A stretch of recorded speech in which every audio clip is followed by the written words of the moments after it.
Por favor, me comentan si es que pueden ver la pantalla para poder iniciar.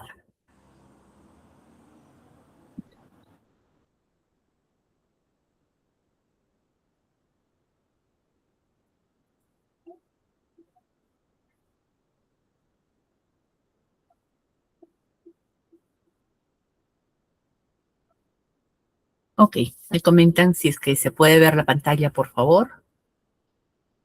¿Sí? Perfecto, muchísimas gracias.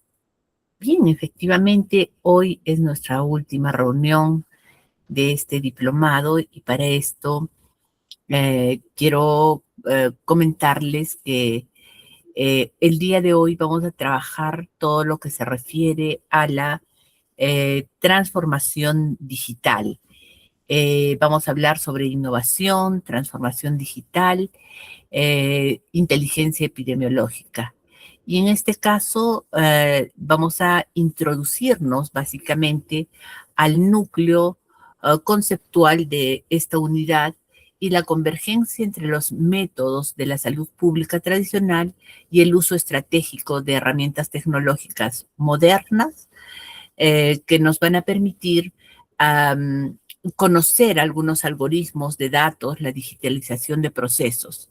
Entonces, vamos a hablar de la vigilancia epidemiológica, que no solo va a abarcar el análisis estadístico o retroactivo, sino también el procesamiento en tiempo real de grandes registros y de la información de Big Data para generar o integrar, más bien más que generar, para integrar los resultados del laboratorio en el sistema de registro, en la capacidad analítica, que es muy importante sobre todo para poder anticipar aquellos picos epidémicos que y nos permita también coordinar la respuesta inmunológica o de contención. Bien, los temas que vamos a tocar hoy son precisamente la transformación digital en salud eh, y luego los sistemas de información sanitaria.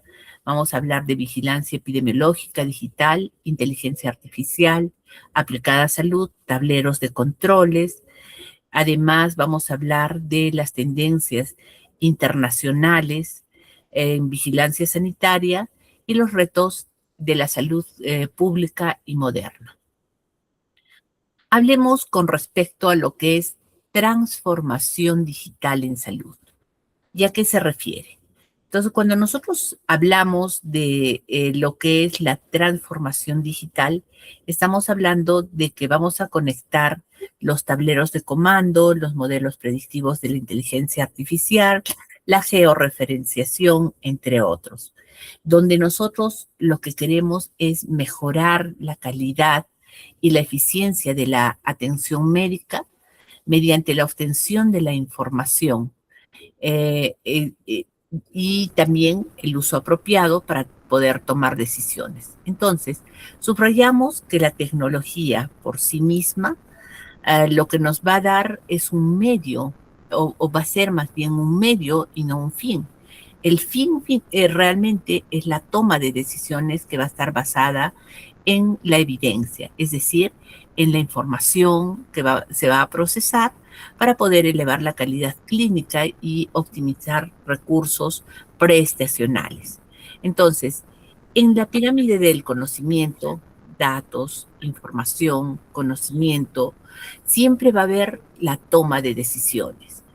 Y la transformación digital automatizada va a permitir la captura y la estructuración de esos datos primarios para poder liberar tiempo analítico a favor de los epidemiólogos y de los decisores políticos. Entonces, en esta parte nosotros vamos a poder observar de que la transformación digital va a estar orientada precisamente a transformar, a mejorar la calidad, la eficiencia en la atención médica. Esa transformación digital uh, va a obtener información y nos va a permitir el uso apropiado para poder tomar decisiones en los diferentes niveles de salud. Entonces, vamos a recordar, por ejemplo, vamos a retroceder un poquito en el tiempo y vamos a recordar cuáles fueron las medidas que se implementaron para satisfacer las demandas del COVID-19. Obligaron de alguna manera a las organizaciones sanitarias a considerar nuevas ideas para poder mejorar la atención al paciente, la entrega del servicio, el desecho positivo de estas innovaciones, comprobaban que vale la pena integrarlas, ¿no? Entonces, cuando nosotros hablamos de transformación digital, hablamos de el manejo de la información, cómo obtenemos la información, cómo la usamos apropiadamente y cómo podemos tomar mejores decisiones. Y, por ejemplo, de acuerdo a la resolución ministerial 156 del 2026, la transformación digital nos va a permitir encontrar, por ejemplo, la función de planificación y control a 3 niveles diferentes que los vimos la clase anterior. Al nivel rector, como es el MINSA nacional, que va a obtener los datos de todo el país, la va a utilizar para poder hacer normas, presupuestos, declaraciones y alertas sanitarias. El nivel supervisor, que van a ser las GORES, las DIRIS, su salud, por ejemplo, que con esta información que se ha obtenido, estos datos de toda la región o de toda la red, van a utilizarlos para auditar, para supervisar y comparar, comparar y tomar decisiones o acciones correctivas, ¿no?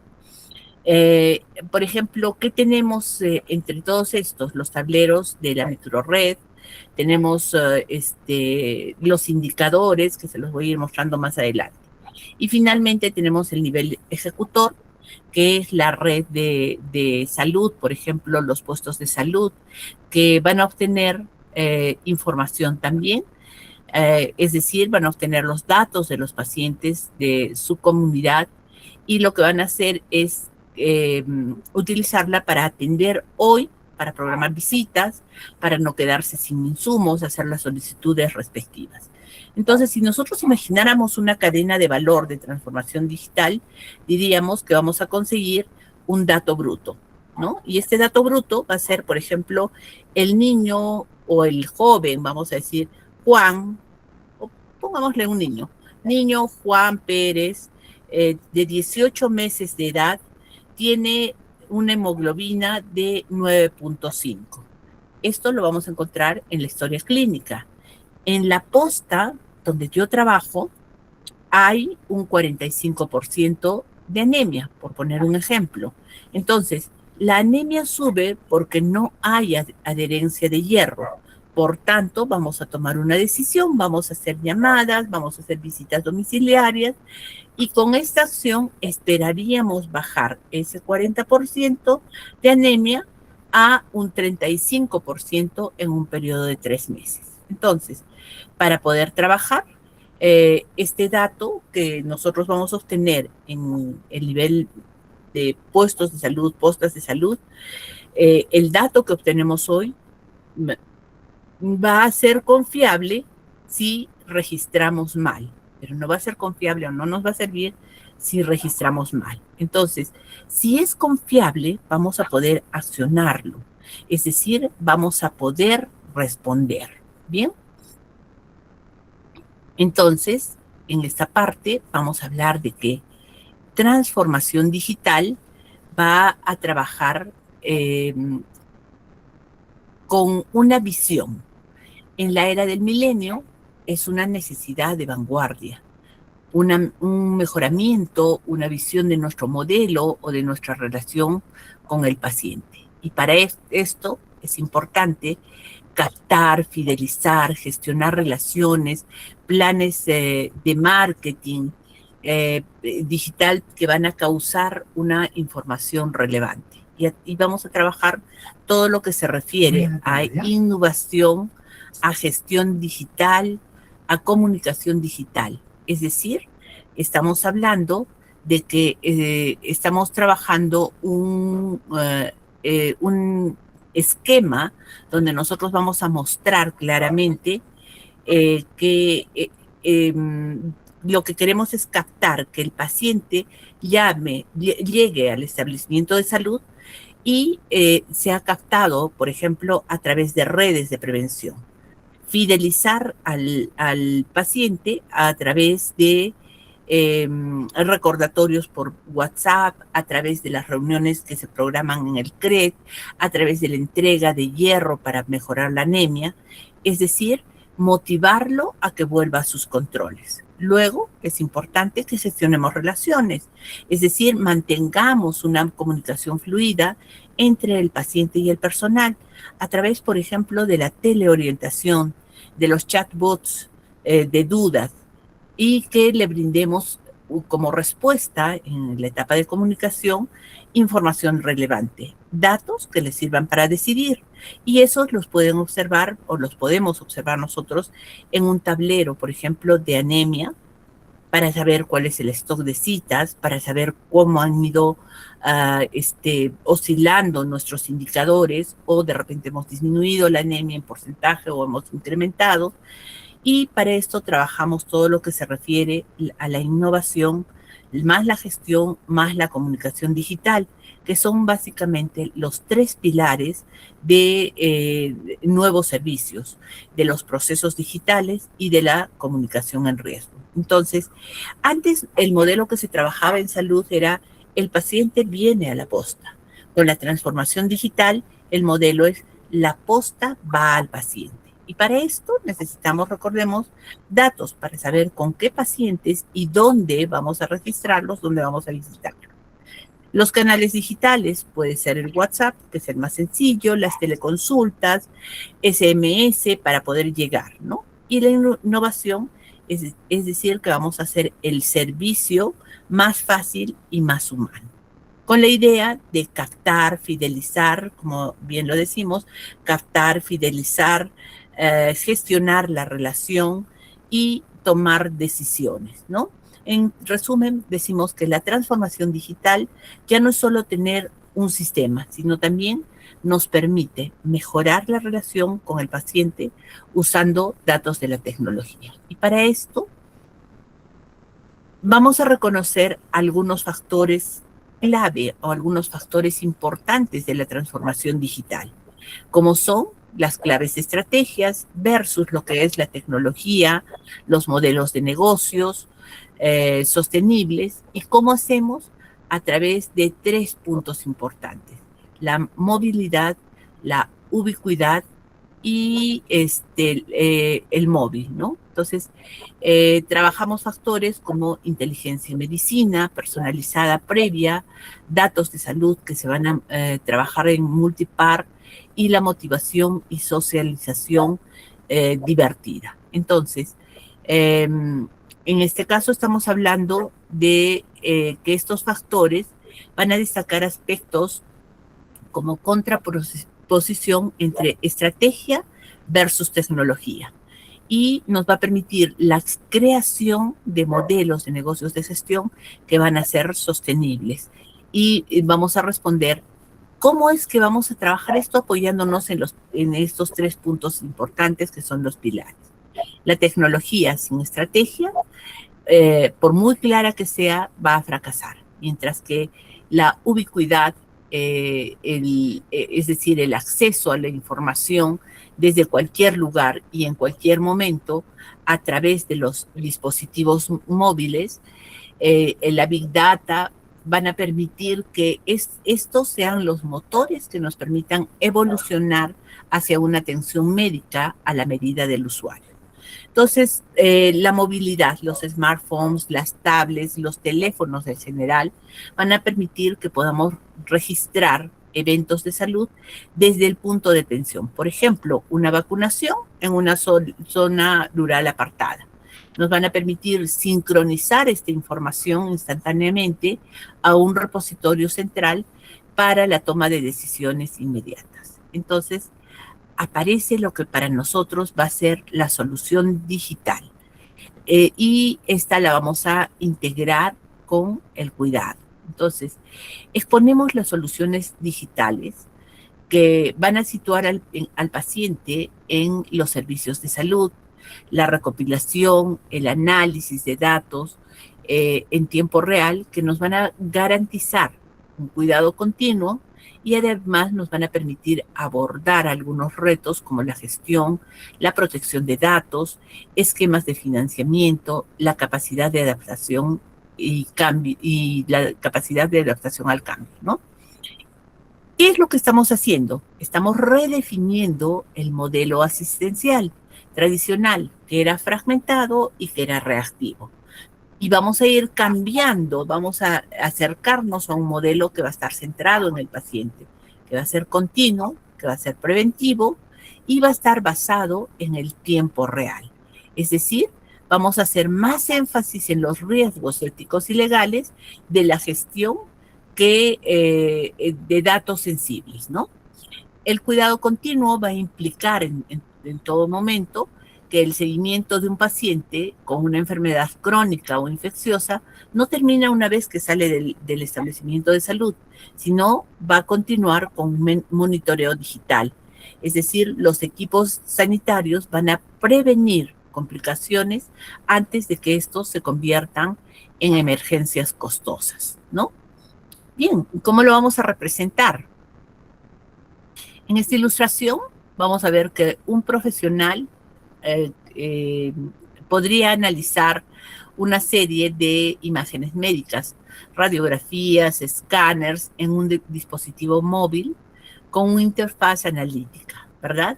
Entonces, este gráfico nos va a mostrar la aplicación de salud digital en el diagnóstico clínico y en la clínica de gabinete, lo que significa que la digitalización diagnóstica, la teleradiología, la patología digital van a permitir a los especialistas que están ubicados en lugares diferentes poder evaluar las imágenes de los pacientes que están en zonas remotas.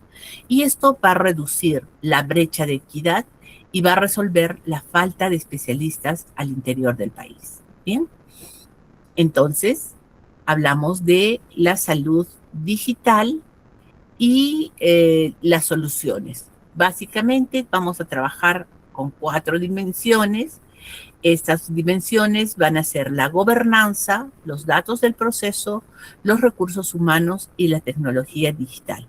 Cuando hablamos de estas dimensiones, estamos hablando de qué es lo que esperaría resumir el marco oficial de la OMS y el MINSA para lo que es salud digital. Estas 4 dimensiones, gobernanza, básicamente son las reglas, normas, liderazgo, quién decide, quién supervisa. Y aquí vamos a encontrar, por ejemplo, las resoluciones ministeriales, el Plan Regional de Salud, después vamos a encontrar el Comité de Gobierno Digital, entre otros. Luego hablamos de datos. Datos, básicamente tener datos a través de las historias clínicas, de los RUNIs, por ejemplo. En otras palabras, cómo va cambiando la acumulación de datos o la obtención o consigna de datos a través de los sistemas de salud. Estos datos e información tienen que ser datos confiables, seguros, interoperables, que nos permitan tomar decisiones, ¿no? Entonces, aquí vamos a encontrar, por ejemplo, el famoso tablero de la anemia, el tablero del dengue, y recordemos que si es que los datos son reales y son confiables, pues tendremos resultados confiables. Pero si los datos son irreales, no tendremos buenos resultados. Hablamos del proceso, ¿no?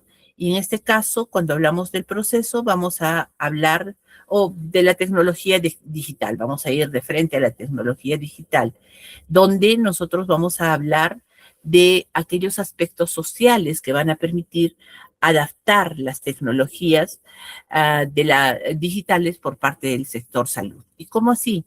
A través de la capacitación al personal para que pueda utilizar tecnología. Se esperaría que en un hospital, por ejemplo, la enfermera sepa usar una historia clínica digital, que el gestor sepa leer los tableros para saber cuáles están siendo los resultados. Luego, esto hablando en los recursos humanos, por ejemplo, ¿no? Y además esperaríamos también que se creen competencias digitales en el trabajo, ¿no? Entonces, terminamos comentando cuál es el ciclo de transformación digital. Y para esto vamos a recordar que hablamos de las imágenes, en general, de una imagen conceptual, como si este fuera un engranaje dentro del sistema de salud y que permite que éste funcione. Aquí lo que queremos enfatizar es que la transformación digital va a depender de la articulación armoniosa entre personas, entre procesos y tecnologías. Entonces, de nada sirve contar con la tecnología más sofisticada si el personal de salud no está capacitado o si los procesos administrativos son más bien burocráticos, obsoletos. Entonces, los tres engranajes deberían calificarse de manera paralela. Entonces, cuando hablamos de el ciclo digital, partimos por la innovación digital estratégica, definimos esta innovación digital estratégica. En otras palabras, vamos a hacer una especie de diagnóstico digital donde nos permita conocer dónde estamos hoy.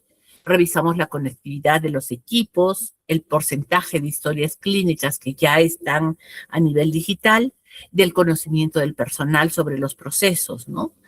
Después de haber encontrado esto, pasamos a la modernización o procesos clave, que básicamente responde a lo que es la planificación y el diseño, es decir, a dónde queremos ir y cómo queremos ir. Entonces, vamos a alinear la gobernanza, vamos a definir qué sistemas comprar, qué procesos cambiar, a quién capacitar, cuál es el presupuesto que necesitamos, ¿no? Y pasamos a una tercera etapa que en este caso va a ser la implementación. Y en la implementación es, ¿lo ponemos en marcha o no lo ponemos en marcha? Entonces aquí es donde nosotros hacemos la instalación de la tecnología, los cambios de los procesos, capacitamos siempre al personal y aquí va a entrar el dolor de la resistencia al cambio de muchas personas, ¿no? Implementamos los procesos clave, usamos, adoptamos, precisamente preguntamos quién es quien lo va a usar realmente.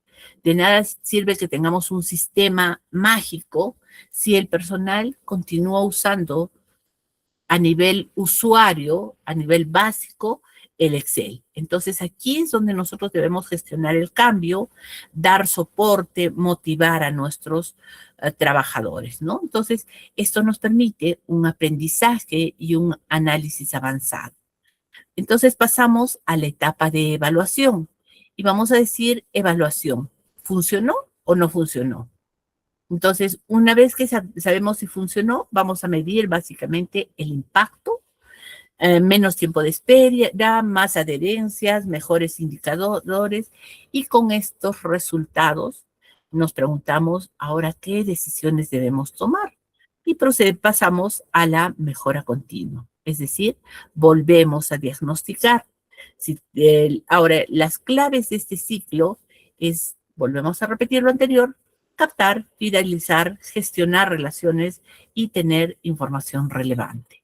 Entonces, el uso de la tecnología no solo va a servir para relacionarnos mejor con el paciente, sino también para poder tomar decisiones. ¿Qué pasa si es que no tenemos los resultados? Uno de los errores más comunes de los gestores es que se quedan en el paso 3. Ya compré computadoras, ¿no? Entonces, un gestor estratégico tiene que empujar hasta el paso de la mejora continua, porque si no hay decisión basada en datos, es que nunca hubo transformación. ¿Bien? Y para esto vamos a hablar de los retos y oportunidades. Y vamos a presentarlos a manera de un gráfico donde vamos a presentar la oportunidad, la accesibilidad, la eficiencia y la seguridad. Entonces, hablábamos que de nada sirve contar con tecnología, por muy sofisticada que sea, si el personal de salud no está capacitado. y si los procesos administrativos son burocráticos y obsoletos. Entonces, todas estas etapas, todas estas bases, estos grandes beneficios y oportunidades de la transformación digital van a envolverse en oportunidades. Oportunidades donde vamos a hablar de, por ejemplo, la importancia de poder conocer el dato de un brote y poder tomar una decisión en base a ese resultado. Bien, entonces hablamos de la accesibilidad. Los pacientes que están lejos, sin tiempo, sin movilidad, no pueden llegar desde su casa hasta los puestos de salud, pueden trabajar con telemedicina, con recetas digitales, con teleorientación, ¿no? En lo que se refiere a eficiencia, vamos a reducir, por ejemplo, las colas, la duplicidad de tareas, la pérdida de tiempo, la falta de stock. ¿Por qué? Porque vamos a hacer más con menos recursos. Y vamos a trabajar, por ejemplo, sacando citas por una app.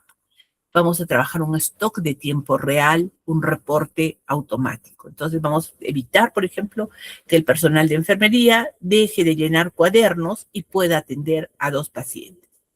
Hablamos de seguridad, pero la vamos a combinar con calidad. ¿Por qué? Porque vamos a tener menos errores de información, información más completa, una mala toma de decisiones porque nuestros resultados de datos no son los esperados. Es decir, vamos a empezar a decidir con datos confiables a tiempo. Y vamos a encontrar alertas en las historias clínicas, en los tableros, en los runes, y vamos a tener la interoperabilidad. Entonces, un médico que vea alergias va a tener como antecedente lo que está ocurriendo para poder recetar oportunamente. Bien, entonces, y volvemos a la oportunidad que nos da la opción a que más personas puedan acceder al mejor uso de nuestros recursos y podemos salvar vidas de manera oportuna en el momento que se necesita, ¿no? Entonces, vamos a trabajar algunos principios rectores para el proceso de transformación. Y dentro de ellos hablamos de la conectividad universal de los bienes digitales. Vamos a encontrar, por ejemplo, la salud digital inclusiva, la interoperabilidad, el diseño centrado en el usuario, la inclusión digital y la responsabilidad y sostenibilidad. En otras palabras, los principios rectores nos hablan de que lo que buscamos es que todo lo que se trabaje en este caso esté centrado en la persona, porque la tecnología no es el fin.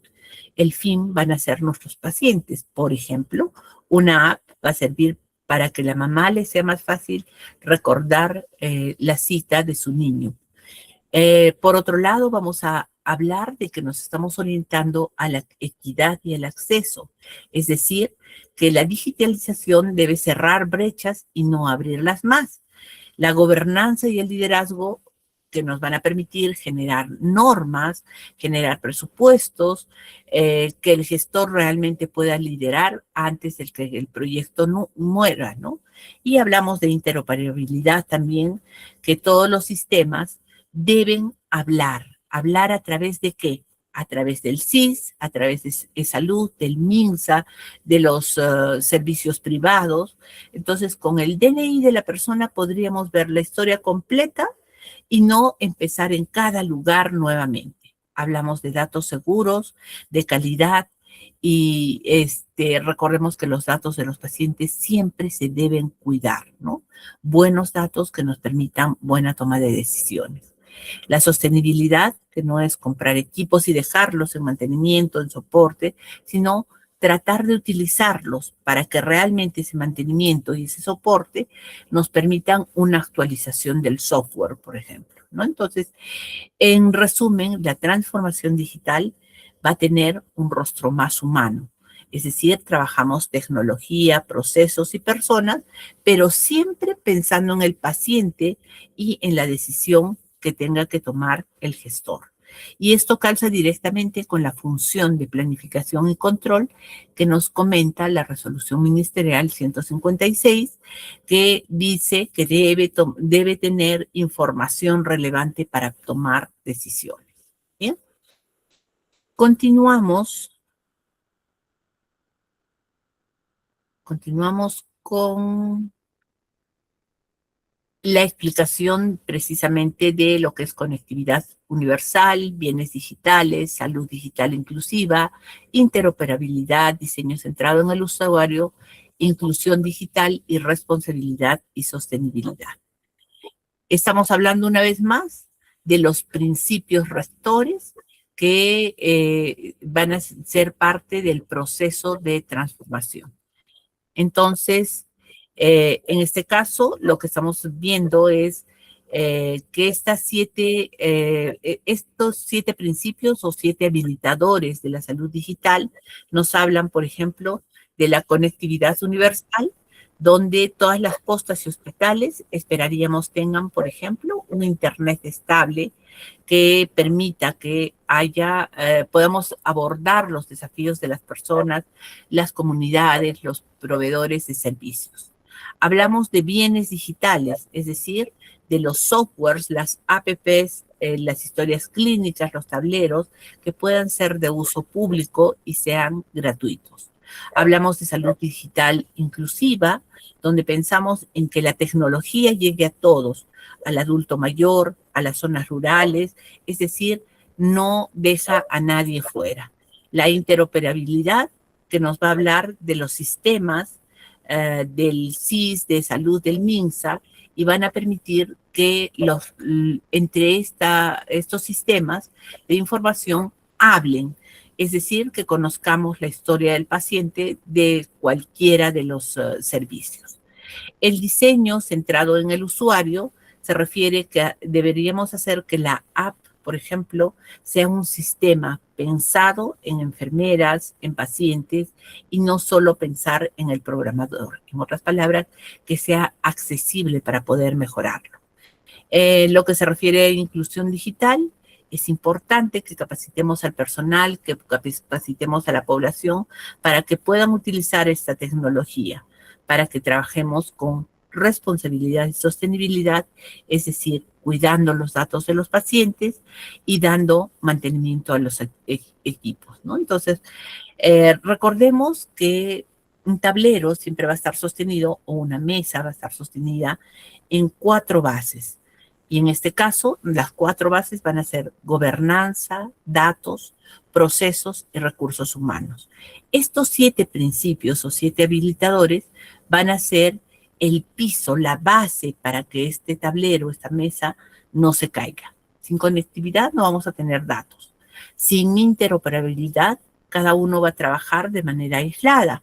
Sin diseño centrado en el usuario, nadie va a usar el sistema. Y sin sostenibilidad se va a malograr todo lo que hemos avanzado hasta el momento. Entonces, la transformación digital no es solamente comprar tablets, sino también es garantizar que estos 7 principios rectores van a van a ser seguros, lo va a utilizar la gente y va a servir para tomar decisiones.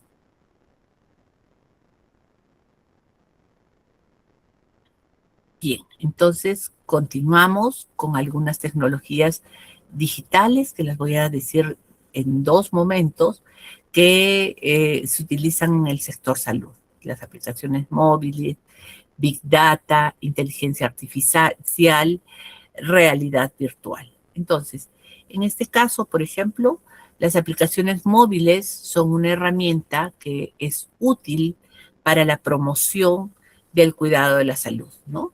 Y hablamos de apps, por ejemplo, que nos van a servir para sacar citas, la cita salud, apps que nos van a permitir conocer nuestro carnet de vacunas, y lo trabajamos en el MINSA, apps de monitoreo, de presión, de diabetes, de gestantes, un WhatsApp de teleorientación y recordatorios, ¿no? Big Data, ¿para qué nos sirve? Para analizar millones de datos que nos van a permitir tomar decisiones. Por ejemplo, detectar los brotes de dengue antes de que se expandan, predecir que va a haber desabastecimiento de hierro o medicamentos, o los tableros de anemia por distrito en una región, ¿no? Trabajamos también con inteligencia artificial. ¿Cuál es el propósito? Ayudar al diagnóstico y poder predecir los riesgos. Por ejemplo, la inteligencia artificial que lee placas de rayos X y va a detectar que hay neumonía en un paciente. Los chatbots que van a responder algunas preguntas de salud. La inteligencia artificial que podría priorizar a los pacientes que están en riesgo en el CIS. Y nuestra realidad virtual. La realidad virtual o realidad aumentada que nos va a servir para poder capacitar, para poder dar tratamiento. Entonces vamos a trabajar, por ejemplo, la capacitación de cirugías sin riesgo, la realidad aumentada para que los estudiantes puedan ahora ver los órganos en 3D y no utilizar cadáveres como antes se hacía, porque normativamente ya no podemos trabajar con cadáveres. Las terapias de rehabilitación con videojuegos, en otras palabras, no es tecnología por tecnología. Según precisamente la resolución ministerial 156, estas tecnologías digitales deberían servir para planificar mejor, a través de Big Data, por ejemplo, para saber dónde hay mayor cantidad de anemia. Deberían controlar mejor a través de tableros en tiempo real para ver cómo está trabajando o cómo está funcionando o cuáles son los resultados o dónde hay desabastecimiento. Y decidir mejor, porque inteligencia artificial nos podría alertar de algún tipo de riesgo o algún caso de riesgo. Entonces, en tecnología digital, en salud, básicamente va a ser como un martillo, pero vamos a tener a Big Data, inteligencia artificial, apps y realidad aumentada que van a ser diferentes tipos de martillo. Y el gestor debe saber dónde y cómo va a clavar, qué martillo va a utilizar para poder clavar y mejorar el acceso de eficiencia y de calidad.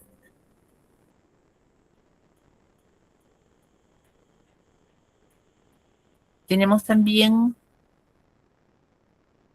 lo que es una de las innovaciones en el área de la salud a raíz precisamente de la pandemia fue las visitas virtuales.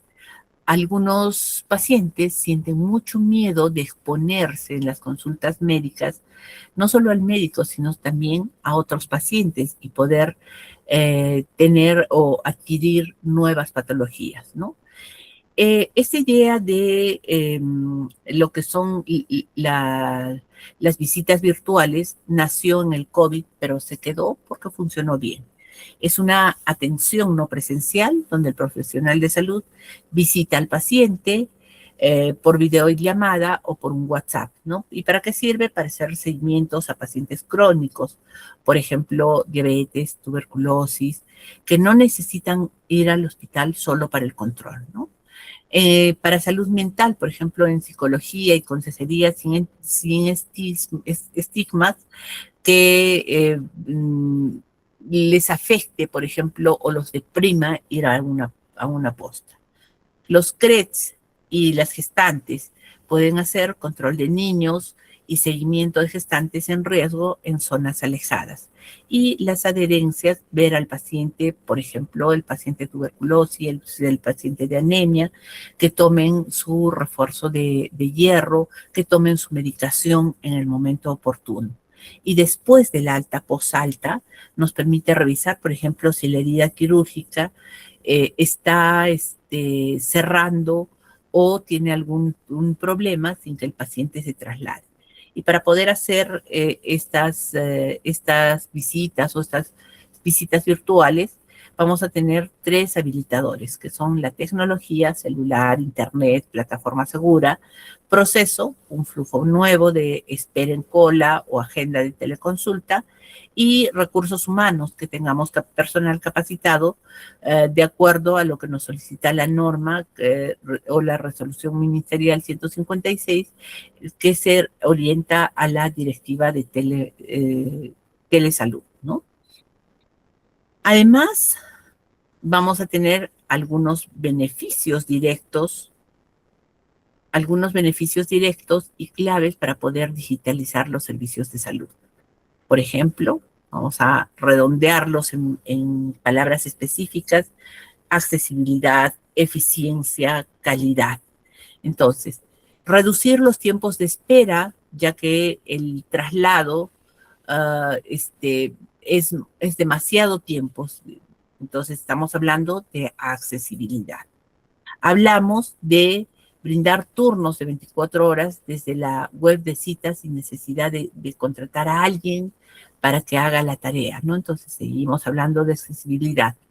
Reducir costes de infraestructura, hablamos de eficiencia, y tener acceso a la historia clínica completa de nuestros pacientes en cualquier momento, sin solicitar papeles físicos o que otra institución nos dé el permiso. Seguimos hablando de eficiencia.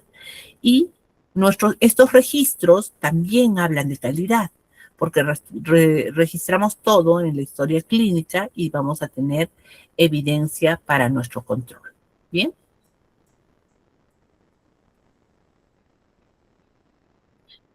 Ahora, es importante que nosotros también hablemos de antecedentes del sector salud en el Perú. Dentro de estos antecedentes, vamos a ver cómo ha evolucionado en el tiempo y cómo estos están cambiando relacionados con cambios sociales, políticos y económicos. El sector salud en el Perú ha ido evolucionando con un objetivo importante: mejorar la atención médica y garantizar el acceso a los servicios de salud. En los años 80 y 90 hablábamos de una crisis económica, del centralismo, todo se trabajaba en físico, en papel. En lo que se refiere a salud, los hospitales estaban colapsados, faltaban medicamentos, tecnología, no había mucha tecnología, cuadernos, fichas, reportes, todo era a mano. A partir del año 2000 al 2010 empieza una estabilidad económica, aparece el SIS, hay descentralización, nace el SIS, el PAR Salud, y se invierte en infraestructura. Entonces aparecen las primeras computadoras, aparece lo que es el GIS, pero cada uno con un sistema y sin interoperabilidad. A partir del 2015 al 2019 aparece por fin el gobierno digital, es decir, la ley 30024 y resolución ministerial 214 de Telesalud empieza a hablar de historias clínicas digitales obligatorias y se empieza a hablar de interoperabilidad.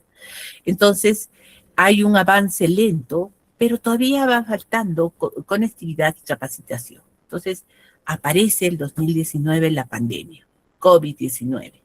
A partir del año 2020 al 2022, esta emergencia sanitaria cambia el contexto social de manera total. Hay un colapso y este colapso nos genera la necesidad urgente de atender a los pacientes sin poder tener contacto.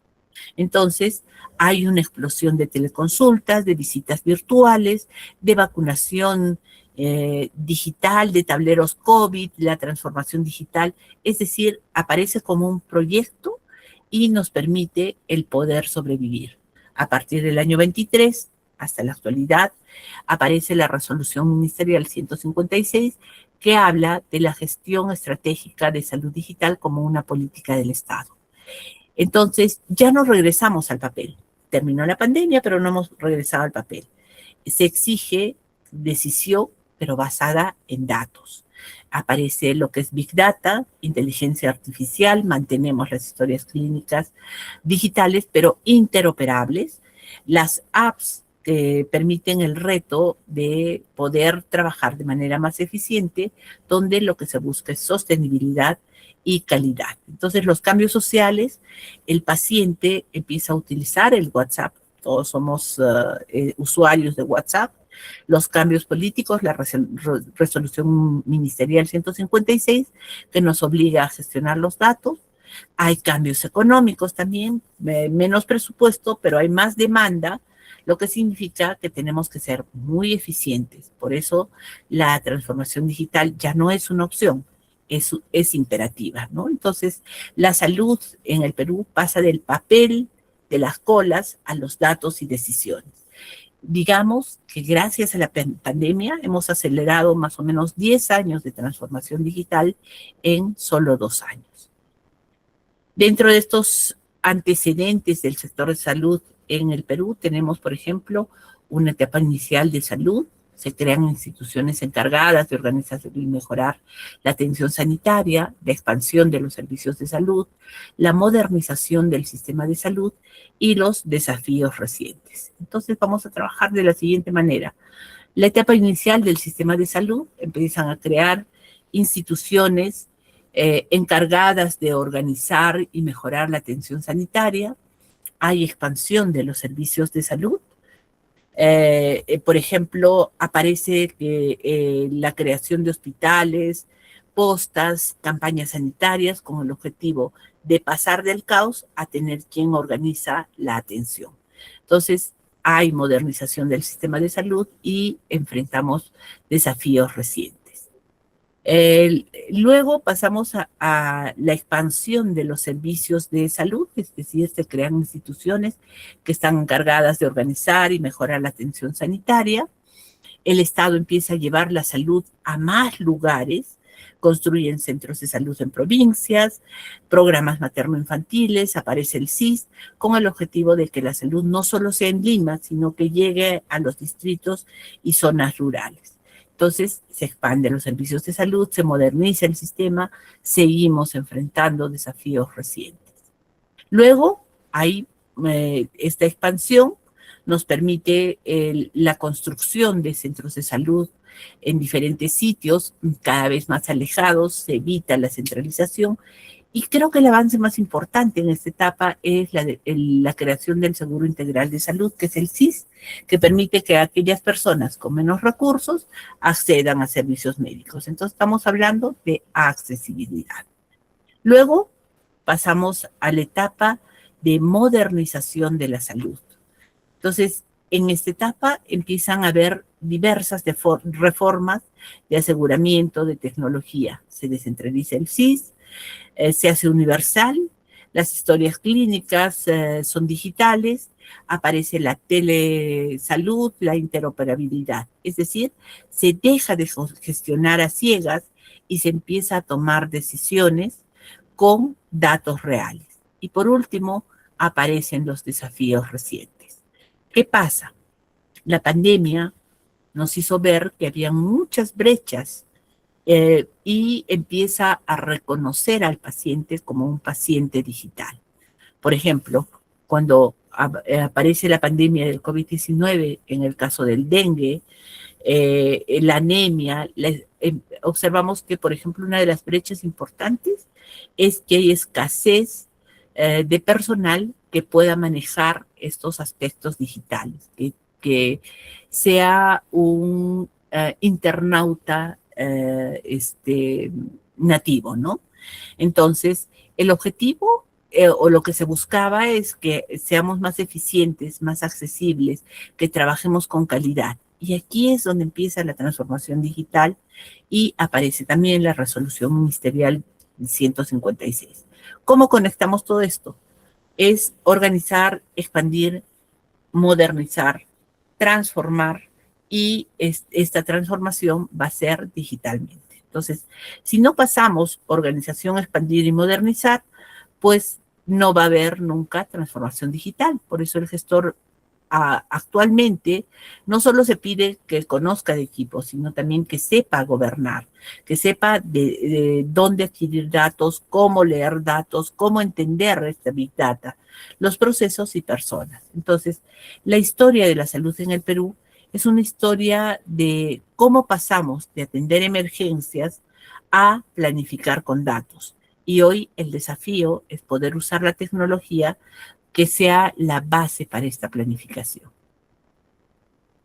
Hablamos de que los sistemas de información en salud y seguridad de la información. Estos sistemas de información en salud y seguridad en el Perú están en un proceso de modernización. ¿Por qué? Porque se están enfocando a una transformación digital, por ejemplo, el uso de una historia clínica electrónica que permite que se supere esa brecha de la fragmentación del sector.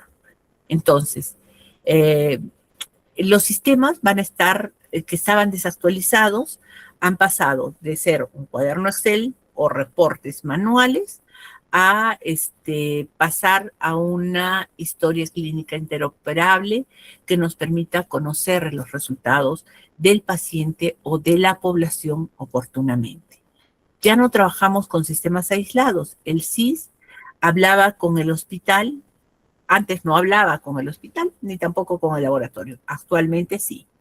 Y antes trabajábamos con falta de seguridad, porque los datos del paciente siempre estaban sin un respaldo, por tanto, estaban en riesgo constante de poder perderse, ¿no? Entonces, el sistema de información de salud, que lo conocemos como el SIS, antes el GIS en papel se va consolidando mensualmente y con el propósito de poder tener información relevante para poder decidir, como lo pide la resolución ministerial 156.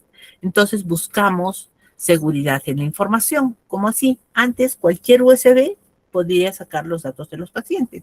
Actualmente hay una ley de protección de datos personales, ciberseguridad, respaldos que permiten cuidar la información del paciente, por tanto hay confianza digital.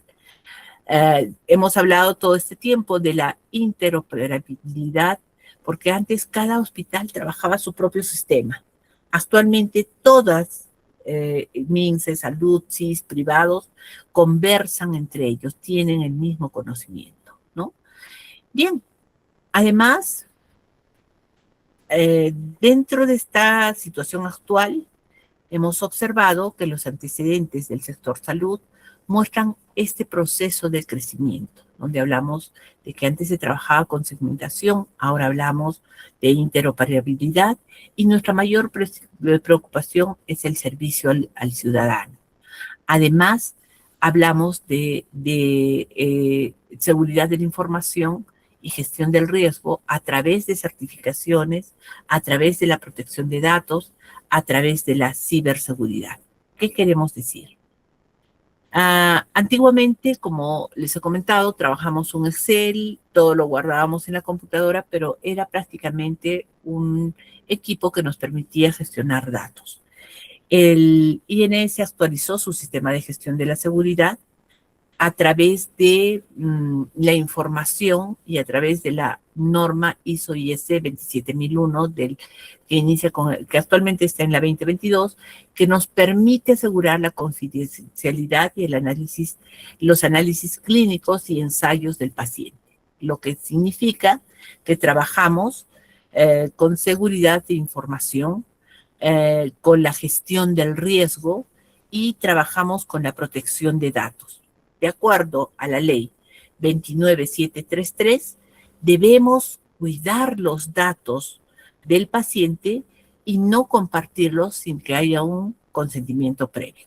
Y nos orientamos a lo que es la gestión del riesgo, es decir, la ciberseguridad nos permite tener respaldos, tener un plan si se cae el sistema y evitar que haya hackeos. Entonces, por eso al gestor le importa mucho trabajar en base a la resolución ministerial 156, porque si no hay seguridad, no va a haber confianza. Y si no hay confianza, el personal no va a utilizar las historias clínicas electrónicas, el paciente no va a utilizar la EPP, lo que nos va a obligar a no trabajar en interoperabilidad, porque no vamos a poder tampoco planificar y por tanto no vamos a poder tomar decisiones. Entonces, ¿cuáles son los avances del sistema de información de salud y seguridad de la información en el Ministerio de Salud? El MINSA ha ido avanzando en la modernización digital a través de, primero, implementar la historia clínica electrónica. ¿Qué ha permitido, por ejemplo, la historia clínica electrónica?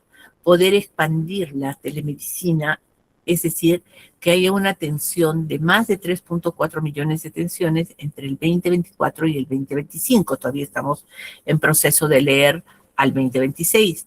Y esto ha permitido también el trabajo o el uso del GeoMinsa para poder gestionar los servicios. Entonces, observamos que se ha establecido un robusto marco normativo en lo que se refiere a la información, a la interoperabilidad, a telesalud, a un ecosistema digital, ¿no? Entonces, por ejemplo, la historia clínica nos permite ver la historia clínica del paciente en el lugar que nosotros estemos observando. La teleatención, a través de teleconsultas, de visitas virtuales, podemos atender al paciente sin que el paciente tenga que trasladarse. Entonces, ya no es solo tener el dato, es también cuidar el dato. En lo que se refiere a normativas, está la ley 29733, que es la protección de datos personales. El dato del paciente es privado, la ciberseguridad, que los servidores siempre van a tener un respaldo, un acceso con un usuario clave, la interoperabilidad segura, que los sistemas se van a conectar, pero va a haber protocolos de acceso, protocolos de seguridad en esta interoperabilidad. Y finalmente, lo que hablábamos de la gestión del riesgo, que es un plan de contingencia que en caso de que se caiga el paciente. Entonces, nos permite cumplir las funciones de planificar, en el caso del REUNIS, por ejemplo, vemos dónde está el problema, controlar con el GIS, vemos si se está avanzando, y decidir con la historia clínica electrónica más la seguridad, vamos a poder tomar decisiones basadas en evidencia y sin riesgo legal, ¿no? Las historias clínicas electrónicas son avances en lo que se refiere a la integración de los registros electrónicos que permiten un acceso rápido a los historiales médicos de los pacientes. Telemedicina y telesalud, crecimiento masivo de los servicios en lo que se refiere a telemedicina. ¿Para qué? Para reducir barreras geográficas. Entonces va a tener un alto impacto en la atención, sobre todo en zonas remotas, y, por ejemplo, el uso del Guagua-Red para los controles prenatales, ¿no?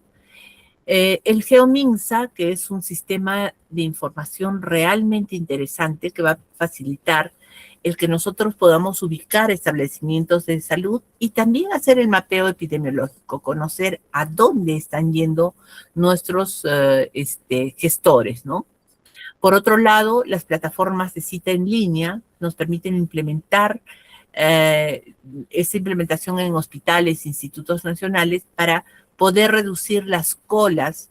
Antes teníamos que amanecernos desde las 3, 4 de la mañana para agarrar cita en el e-salud. Actualmente podemos sacar también a través de la app.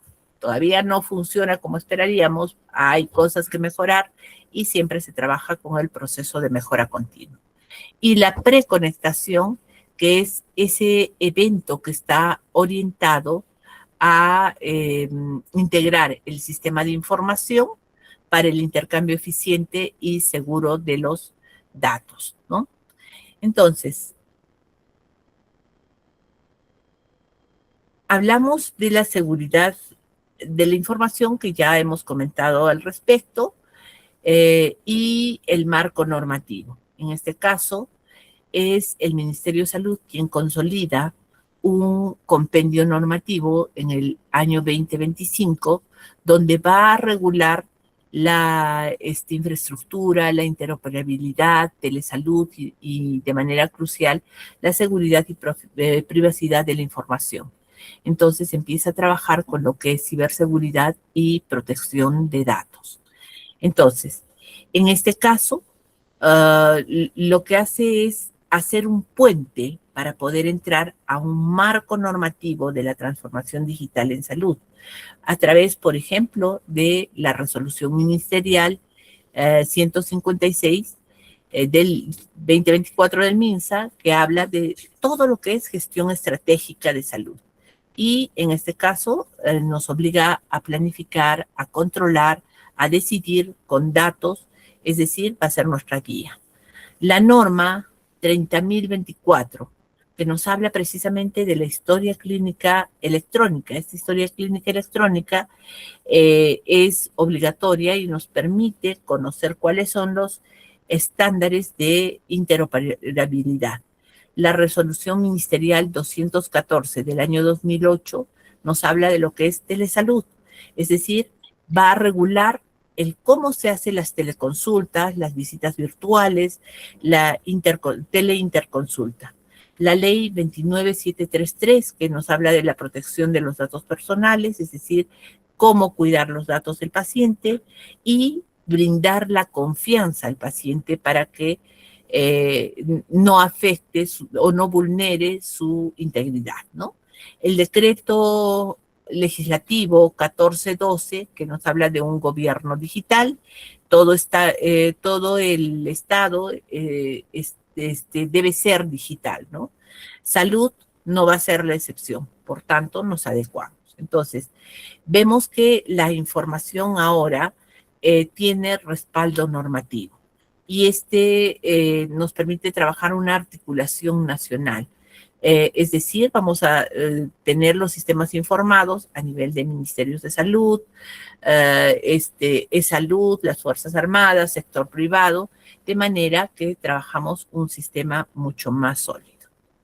Entonces, aquí quiero presentarles las dimensiones de la agenda digital, donde hablamos del modelo de la casa digital. Este modelo de la casa digital se aplica en salud como la casa digital IS4H de la OPS, que básicamente es la estructura de la transformación digital mediante dimensiones sólidas que les voy a ir explicando. Hablamos de esta casa digital que va a incluir algunos fundamentos de lo que es conectividad, de lo que es gobernanza, cuáles son los pilares que van a formar esta casa. Entonces hablamos, por ejemplo, de estos pilares, que son 4 pilares. Estos 4 pilares nos van a hablar primero de los sistemas y servicios, donde vamos a poder encontrar, por ejemplo, las herramientas de las historias clínicas, electrónicas, y vamos a hablar de el teleatiendo, de los tableros digitales, de, por ejemplo, los tableros del dengue, de la anemia, entre otros, ¿no? Entonces, son los servicios digitales. Luego vamos a hablar de también parte de los servicios digitales, los servicios que va a recibir el ciudadano. Por ejemplo, el cómo sacar cita, que lo vamos a encontrar por este lado, cómo sacar cita por APP, cómo sacamos el carnet de vacunas, por ejemplo. Vamos a encontrar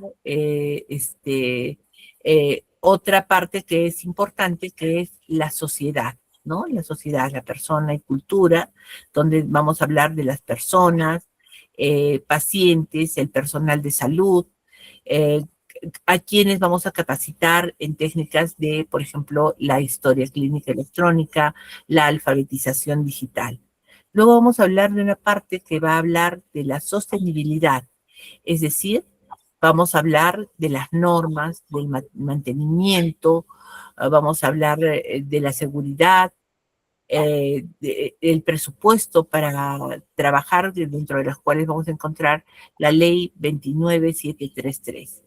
En la base o en el cimiento vamos a hablar de los habilitadores, y lo que sostiene la casa va a ser, por ejemplo, la infraestructura y equipamiento de tecnologías de la información, la conectividad, en otras palabras, los bienes digitales, la inclusión, la interoperabilidad, el diseño centrado en el usuario. Y Y finalmente vamos a encontrar en el techo cómo mejora la salud, cuáles son las políticas de salud, los usos recomendados de información, la salud digital inclusiva, la mejora de la eficiencia, ya vimos la parte normativa, y para qué se utiliza esta casa, ¿no? ¿Por qué utilizamos este modelo de la casa? Porque como gestores, lo que vamos a buscar es que no podemos trabajar con un solo pilar. Lo que vamos a hacer es no solo comprar las tablets, sino capacitar a las personas, enseñarles una nueva cultura para que puedan utilizar. Y si hacemos una app, por ejemplo, pero no hay sostenibilidad, esa app no va a funcionar. Entonces, en el caso de, vamos a observar que trabajamos básicamente con la gobernanza y el marco normativo, donde hablamos de liderazgo, estrategia, presupuestos, el marco normativo, la arquitectura digital y el gobierno. Hablamos de la conectividad y acceso, donde hablamos de la infraestructura, es decir, toda esa infraestructura que es necesaria para la cobertura, registros, repositorios, interoperabilidad, terminologías y catálogos y la privacidad. Y los pilares que van a ser infraestructura, el gobierno digital, la salud digital, la modernización, la gestión de sistemas. Vamos a hablar de las historias clínicas electrónicas, la educación y las capacidades digitales. Bien, avanzamos y vamos a observar, y he sacado el techo que nos dice básicamente cuáles son los objetivos finales. La calidad, atención y bienestar, que nos permite que el poder mejorar la experiencia del usuario y los resultados de salud.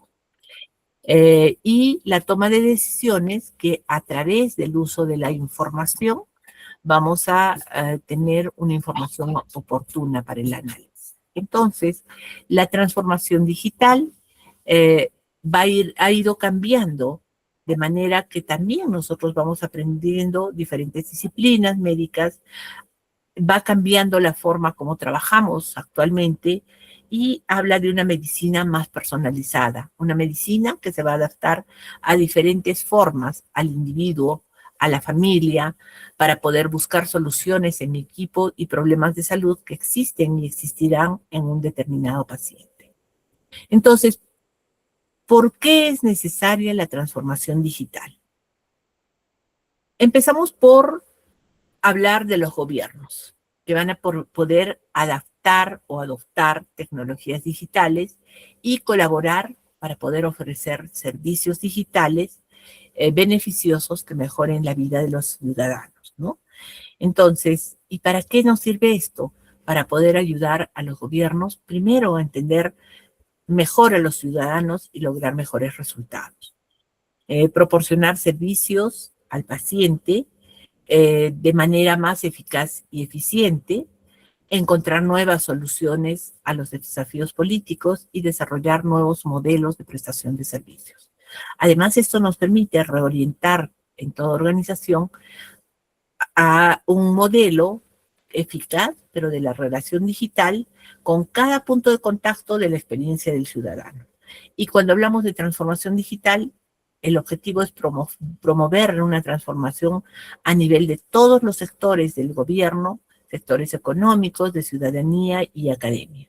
Entonces vamos a poner como ejemplo, antes el paciente iba a la posta, hacía cola por 4 horas, llevaba su cartilla y si perdía su receta, perdía toda la información. Actualmente espera una atención rápida, muchas veces puede sacar de su celular y lo interesante es que la historia clínica es electrónica y va a acompañarla al lugar donde vaya.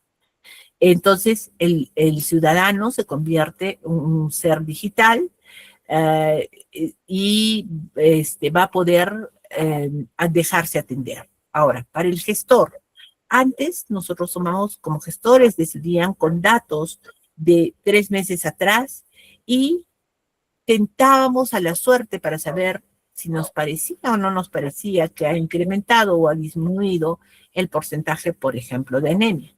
Ahora tenemos que tomar decisiones con datos de hoy día, donde hay brote de dengue, donde la posta colapsó, donde sabemos que falta el suplemento de hierro para los pacientes con anemia. ¿Qué es lo que ha motivado esto? La resolución ministerial 156 que nos permite o nos pide, nos exige que planifiquemos, controlamos y tomemos decisiones. Pero para poder tomar decisiones necesitamos los datos en tiempo real, ¿no? Ahora, el sistema, nos habla del sistema. Antes trabajábamos en sistemas aislados, el CIS no hablaba con la salud, el hospital no sabía si el paciente fue a la posta o no fue a la posta. Después de la pandemia, nos enseña que si no hay interoperabilidad y no hay teleconsulta, el sistema puede colapsar. Entonces estamos trabajando indicadores de eficiencia, de cobertura, de calidad. Es decir, podemos llegar a más gente con menos cantidad de recursos. Han aparecido nuevas amenazas, por ejemplo, el dengue, el COVID, la anemia, la salud mental. Son problemas complejos que necesitan respuesta rápida y coordinada. Y solo con tecnología podemos tener un mayor espectro de vigilancia, podemos alertar, podemos responder a tiempo. Entonces, la transformación digital no es un lujo, no es una moda, sino más bien es la única forma de que el sistema de salud sea sostenible, eficiente, justo y para todos. ¿Cuáles son los principales componentes de la estrategia? La vigilancia, porque vamos a trabajar con un monitoreo epidemiológico, vamos a identificar casos, vamos a hacer mapeos geoespaciales, es decir, identificar las diferentes áreas de riesgo y notificar obligatoriamente los casos. Vamos a trabajar con prevención, eliminando, por ejemplo, los criaderos en programas comunitarios, los criaderos de el dengue, por ejemplo, ¿no? El mosquito del dengue. Vamos a trabajar con campañas de concientización, sobre todo en métodos de prevención. Les enseñamos a lavarse realmente las manos, los pasos, los 40 segundos. Vamos a trabajar el uso de insecticidas en zonas de alto riesgo. Y finalmente vamos a hacer control, es decir, tratamiento oportuno para pacientes, vigilancia y control para los vectores, como es el caso del mosquito Aedes aegypti, del dengue, y tener respuestas rápidas a los brotes. Ahora, ¿qué problemática hemos identificado frente a todo lo que hemos hablado? Podemos encontrar problemáticas como las demoras en el recojo de la información, sobre todo cuando se trabaja en intervenciones de campo, problemas de la gestión de datos, vamos a decir, lo que nos lleva a tomar decisiones a veces sin datos todavía, se decide en base a la experiencia, no con evidencia, porque estos datos llegaron tarde o no son confiables. Tenemos sistemas desintegrados, por ejemplo el GIS, el CIS, salud, privados, podrían no estar interconectados, por tanto el paciente va a tener que repetir exámenes y la historia podría perderse. O porque podría haber falta de planificación, no hay una cultura de poder usar datos para poder planificar y por tanto se empieza a trabajar apagando incendios. Ahora, tenemos problemas, por ejemplo, de un registro mensual agregado, consolidado, que dificulta el análisis de intervenciones. Esto podría generar problemas de personal y tecnología. Vamos a generar brechas digitales de personal. Mucho personal no sabe usar, por ejemplo, las historias clínicas electrónicas, los tableros, la teleconsulta. ¿Por qué? A veces simplemente porque hay resistencia al cambio. De repente la infraestructura de TI es obsoleta, trabajamos con equipos viejos, a veces sin internet, sin un buen internet, no hay mantenimiento, compramos tecnología, pero no hay sostenibilidad porque no se ha capacitado oportunamente. O podría haber problemas de inseguridad en la información, porque hay datos de pacientes que podrían ponerse en riesgo porque no hay una cultura de seguridad y de respaldo, ¿no? Y finalmente tenemos limitada integración en el trabajo de control vectorial y actividades de promoción de salud. Tenemos, por ejemplo, problemas de acceso y calidad, brechas de acceso, como por ejemplo, no podemos ir a zonas rurales como especialistas porque no tenemos internet, no hay conectividad. El paciente se ve obligado a igual viajar hasta la ciudad o hasta el centro más cercano. Hay atención fragmentada, cada nivel va a atender por su lado, por tanto, no va a haber continuidad. La gestante va a 3 sitios diferentes y en cada lugar tiene una historia diferente o una historia con datos repetidos. Las largas colas y esperas, que a veces los procesos se mantienen lentos y ustedes lo viven mejor que yo, seguimos trabajando en papel porque hay resistencia al cambio. El ciudadano pierde prácticamente un día para poder sacar una cita, ¿no? Y algunos nuevos problemas que se están presentando post-pandemia. Hay una sobrecarga de enfermedades, COVID, anemia, dengue, salud mental, donde el sistema a veces pareciera no dar abasto porque se mantiene con el modelo antiguo. Y el ciudadano también ha cambiado. El ciudadano es cada vez más exigente porque ahora no solo quiere una cita por WhatsApp, sino quiere un resultado por correo, y si es que no le damos lo que está solicitando, se va a atrasar, ¿no? Entonces, la funcionalidad esperada de la solución tecnológica va a estar basada en el recojo de la información, la georreferenciación, el funcionamiento del offline y la integración de información de los componentes. ¿Qué queremos decir con esto? Hablamos de un recojo de información, pero a nivel de vivienda visitada o a nivel de vivienda intervenida. Es el sistema que va a capturar los datos en el momento de la atención. Antes trabajamos en fichas de papel, por tanto, perdíamos 15 días o una semana hasta que se digitalice. Actualmente, la tablet, el celular, nos podrían dar la facilidad de registrar directamente al CRED y ya está en el sistema, ¿no? Entonces, los datos van a estar a tiempo, vamos a consolidarlos fácilmente en la fecha indicada, a fin de mes o el momento que se defina. Ahora, la georreferenciación de la actividad es saber exactamente dónde está pasando algo especial, ¿no? Por ejemplo, hemos detectado un caso de dengue y cada gestante de la posta aparece con un mapa, lo ubicamos en nuestro mapa y por tanto podemos hacer los famosos mapas de calor. Entonces vemos que en una zona X hay 80% de anemia, mandamos refuerzos y no repartimos a nuestro personal de manera pareja, ¿no? Igual que los suplementos. El funcionamiento offline es permitir que el sistema funcione sin internet. Es decir, esto es clave porque un buen porcentaje de postas en la zona rural no tienen buena señal. Por tanto, la APP guarda datos cuando hay señal y cuando no hay señal y luego se sincroniza para poder trabajar cuando hay internet, ¿no? Y por tanto, el sector no va a perder información, no va a tener excusas de que no había internet. Y por último, lo que se procura es la integración de la información de los componentes, es decir, que todos los sistemas hablen entre sí.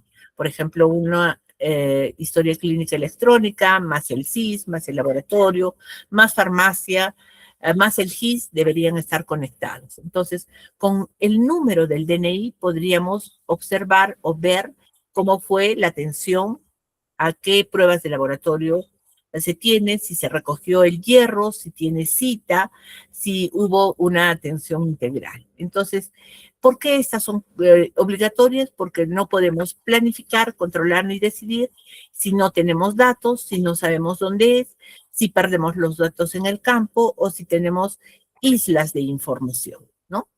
Y por tanto, se trabaja con una propuesta de integración de actividades de control vectorial y promoción de salud, donde hablamos de la educación y participación comunitaria, vigilancia tecnológica y colaboración de políticas públicas. En otras palabras, anteriormente hablábamos de una solución tecnológica, ¿verdad? Que, no va, que esperamos recoja, ubique, funcione sin Internet y se integre. Entonces, sería una solución a los problemas. En lo que se refiere a estas innovaciones clave, vamos a hablar de la educación y participación comunitaria, donde hablamos de las visitas virtuales, por ejemplo, la visita domiciliaria, que podría ser por videollamada, llamar por WhatsApp para ver al paciente, para poderle hacer seguimiento a problemas de tuberculosis, gestantes, adultos mayores, salud mental, etcétera, que va a ahorrar tiempo y combustible. O fomentar la eliminación de criaderos, adoptar prácticas preventivas, ¿a través de qué? De hacer campañas educativas de promoción de la salud. Luego hablamos de la vigilancia tecnológica, donde vamos a reemplazar el recogido manual y no sistemático con herramientas digitales. Es decir, vamos a usar tecnología para poder vigilar las enfermedades, para vigilar también los riesgos. Por ejemplo, vamos a hablar de los tableros del dengue. Vamos a hablar, por ejemplo, que a través del REUNIS nos van a avisar dónde hay brotes. Podemos trabajar con drones también para poder identificar dónde están los criaderos de los zancudos. Las APPs ciudadanas, donde la gente podría reportar o va a reportar casos. Y la inteligencia artificial nos va a permitir predecir dónde habrá brotes, ¿no? Hablamos de las políticas públicas. Entonces, MINSA, gobierno regional, municipalidad, ONGs, deberían utilizar la misma plataforma de datos para tomar decisiones juntos. Entonces, ¿por qué?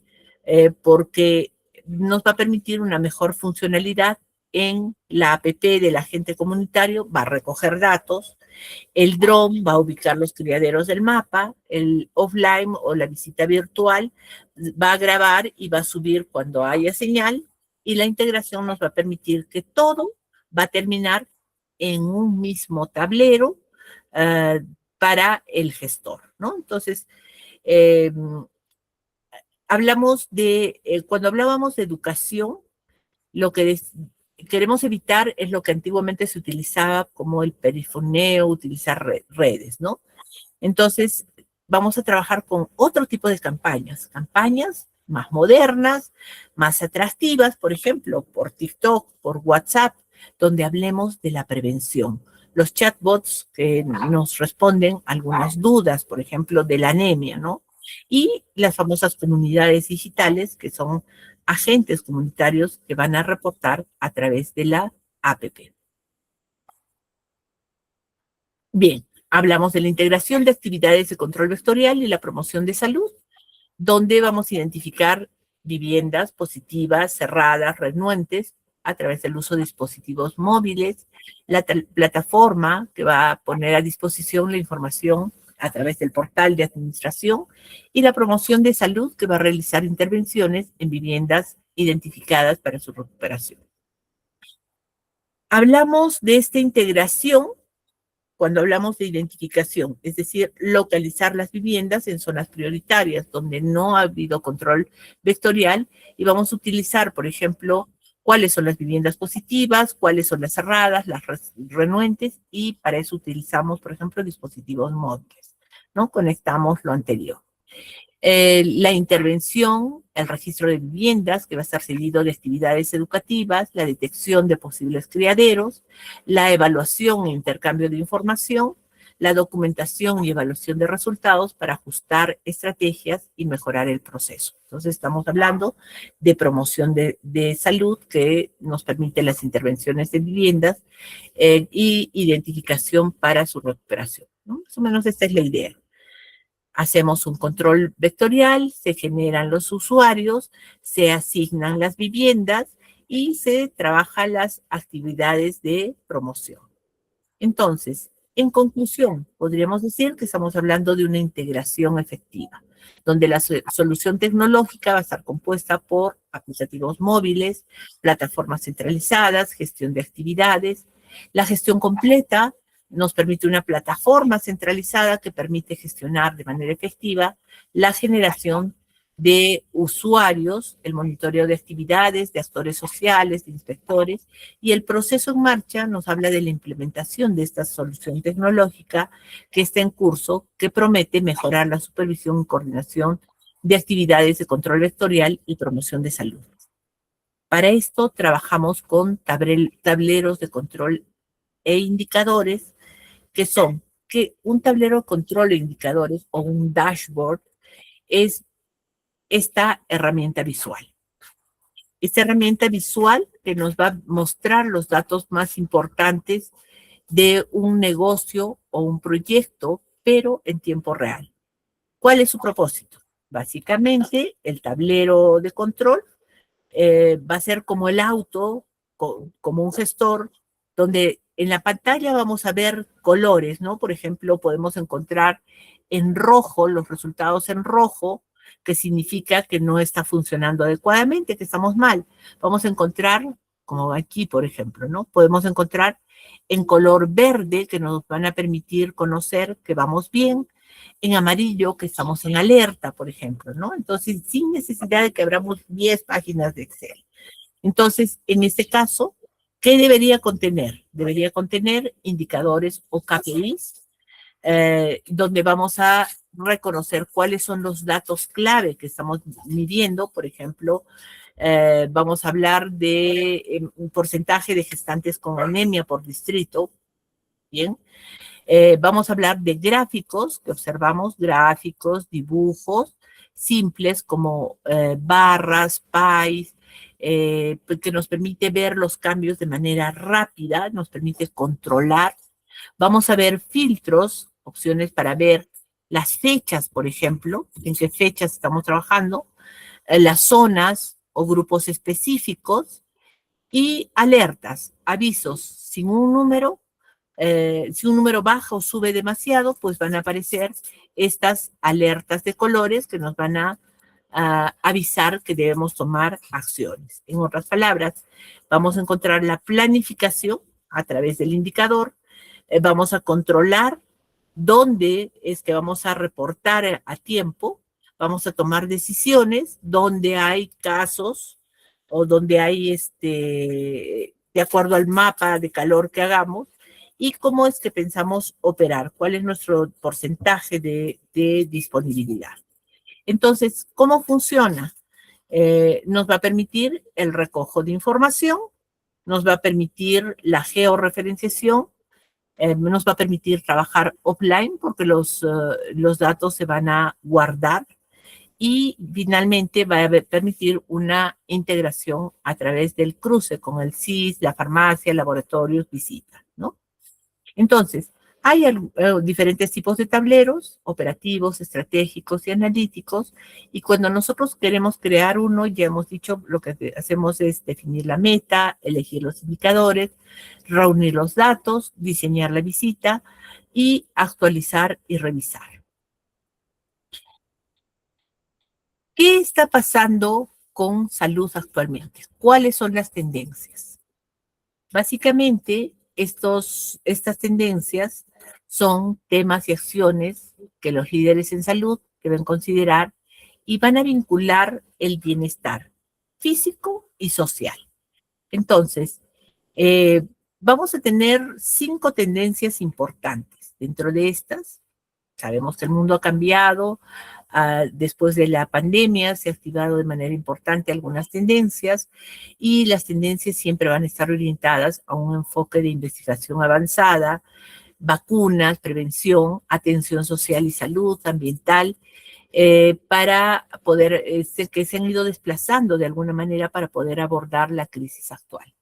Entonces, dentro de las tendencias vamos a tener lo que es salud digital, y dentro de ello vamos a encontrar, por ejemplo, la telemedicina, que básicamente es la prestación del servicio a distancia, gracias a la infraestructura de telecomunicaciones, ¿no? Entonces se procura mejorar la salud de un paciente presentando una comunicación interactiva en tiempo real entre el médico y el profesional a distancia, ¿no? Entonces, hay tipos de telemedicina, como es la monitorización de pacientes a distancia, la tecnología de almacenamiento y envío y la telemedicina interactiva. La monitorización de pacientes a distancia es la que va a permitir el control domiciliario de pacientes que tienen enfermedades crónicas. Entonces utilizamos dispositivos que van a recopilar los datos sobre, por ejemplo, el control que se hace cada paciente de los niveles de azúcar en sangre o el control de presión arterial que se hace de manera periódica o cualquier otro signo vital. Entonces, los cuidadores van a revisar estos datos desde el hospital y van a tomar decisiones si es necesario hacer o tomar otro tipo de acción.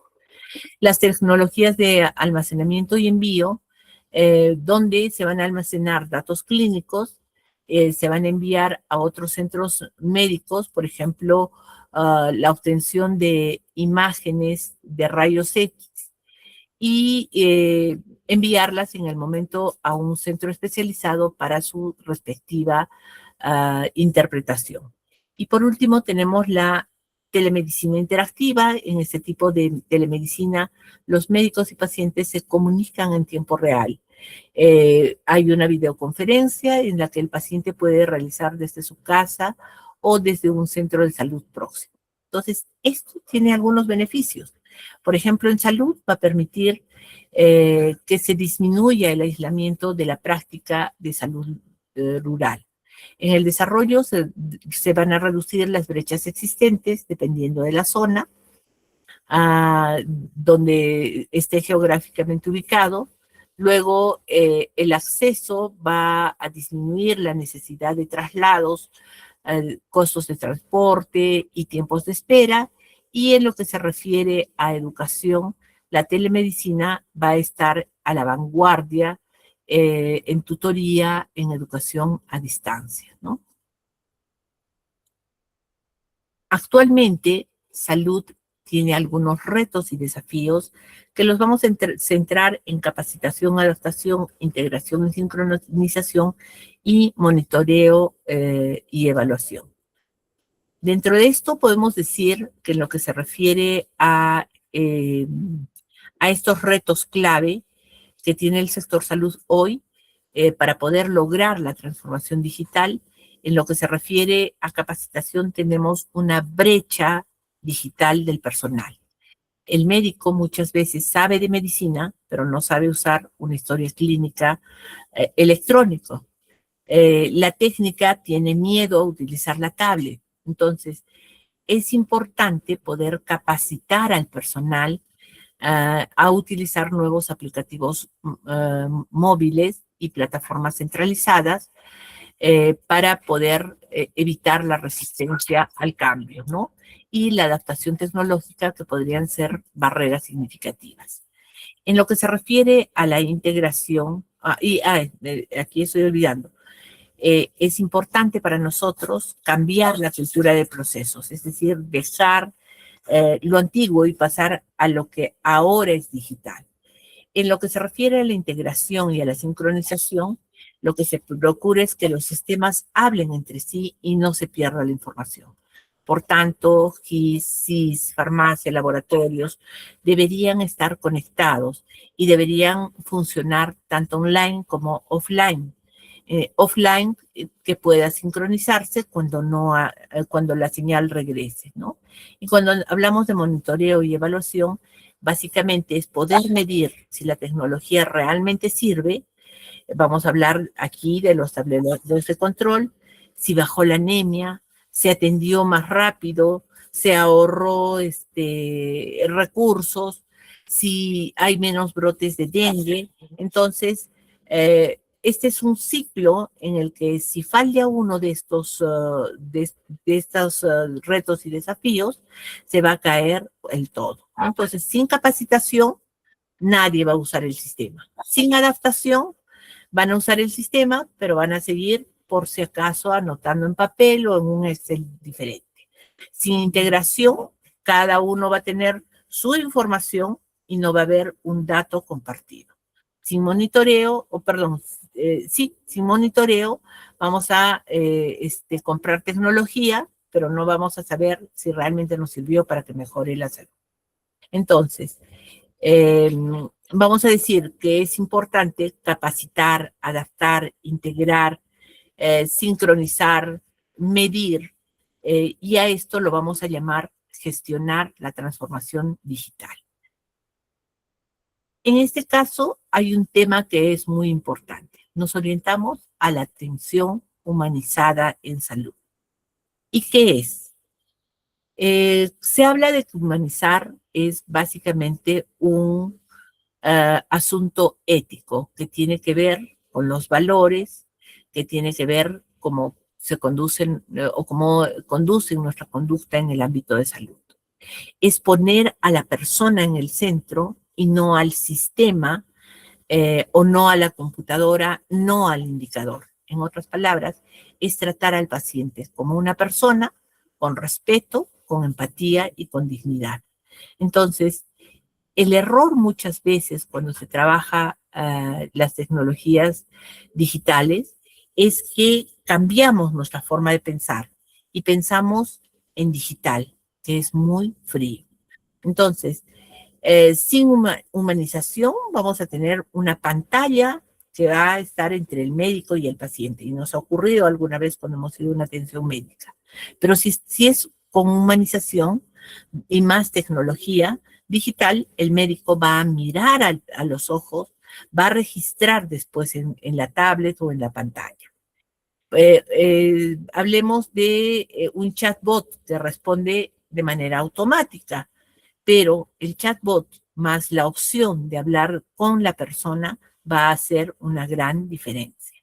La historia clínica electrónica se puede llenar datos sin contexto. Paciente que tiene tanto de temperatura, tanto de presión arterial, tanto de pulso, dijo que tenía o refirió que tenía tales síntomas, pero no estamos mirando al paciente. Mientras que una historia clínica con alerta, vamos a ver que estamos tratando con un ser vivo al cual debemos llamarlo más de una vez, por ejemplo. Una teleconsulta, por ser digital, la hacemos rápida, en 3, 5 minutos, mientras en una teleconsulta donde vamos a hablar con el paciente adulto mayor para que no viaje por una cantidad de tiempo y donde él sienta que está hablando con alguien en el que pueda confiar. Entonces vamos a trabajar 3 reglas que van a liberar o van a permitir que la tecnología digital sea humana. Y en este caso, la tecnología digital nos permite liberar nuestro tiempo, ¿no? La historia clínica nos ahorra 10 minutos de nuestro tiempo de papeleo, pero esos 10 minutos que nos sobran deberíamos utilizar para hablar con el paciente. Que la tecnología nos acerque, que una visita virtual para el gestante que viene de una zona alejada, eh, sienta que realmente valió la pena no hacer cola y poder conversar de manera más cómoda en el tiempo que nos está sobrando, ¿no? Y que esta tecnología tenga nombres y apellidos, datos, no caso 452, sino doña María Pérez Álvarez, de 67 años, diabética, que vive sola, que no tiene cómo trasladarse desde 5 kilómetros fuera de la ciudad hasta el puesto de salud. Entonces, la transformación digital sin humanización va a ser solamente burocracia, pero más rápida.